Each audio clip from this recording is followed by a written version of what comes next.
ben Meryem, kanalıma ve videoma xoş gəlmisiniz. Bəli, bugün o büyük gündür. Bugün toy günü vlogu olacaq. Deməli, hərə bir-birinə qarışıb, çox qarışıqlı başımız. Burada xına var, sonra o oynayacaq xonça var. Yəqin ki, yəni tam bilmirəm. İndi isə mənimlə bir də hazırlaşacağıq, geyinəcəyik, keçinəcəyik, sonra toy gününə keçəcəyik, toy yerinə, məkanına keçəcəyik və çox maraqlı vloglarımız olacaq. Like atmağı, abunə olmağı unutmayın. İzləyin.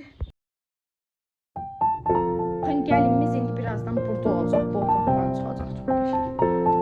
Telefonu qaldıramıram, əlimə xala çəkəcəm.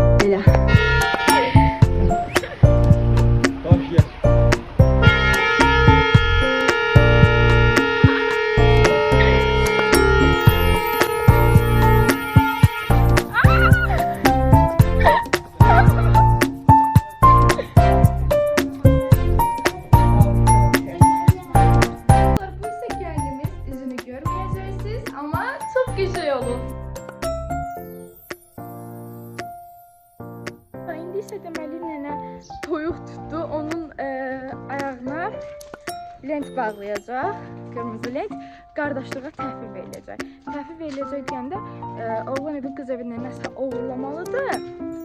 Onlar da onu götürəcək yəqin ki.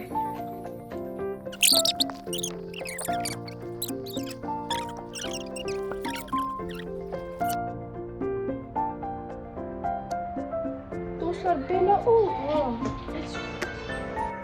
Ürəyim canmadı o qədərdir, amma nə bilim, bəlkə düzəl şey eləyəcəm. Belə.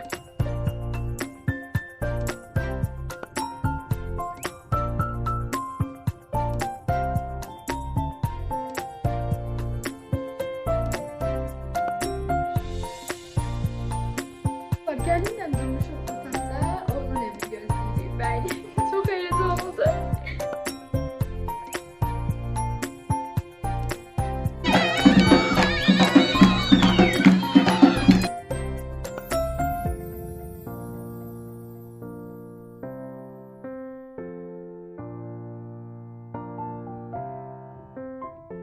Dostlar, başıma şam tuturduq əlimizdə, indi isə hamı başa yeri gedirik.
sevgilim anladım.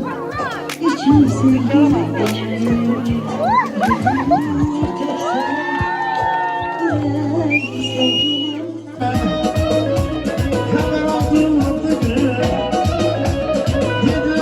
Hoş gelmişsiniz. Hoş geldin. Vloga düşdük. Yeganə xanım. Məryəm xanım.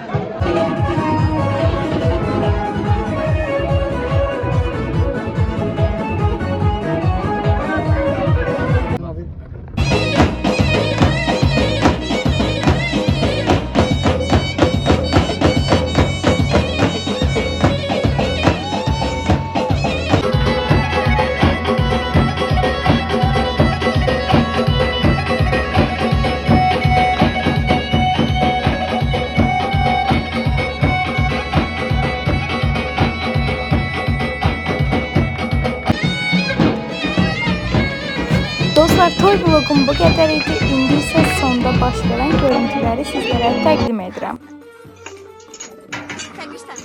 Allah xoşbəxt eləsin. Yar yanlardan olsun. Sizin də dəstən də deyilmən. Dəstən olsun. Yunus milyondan xoş var. Görürsünüz. Ama 30 Mart'dan kimi qeydiləyib də kimi lazımdırsa, təşkil ediləcək. İstəməyəcək. Dilə də yəni. Allah xoşbəxt eləsin. Tamamdır. Amin. Amin. Amin. Amin. Amin. Amin. Amin. Amin. Amin.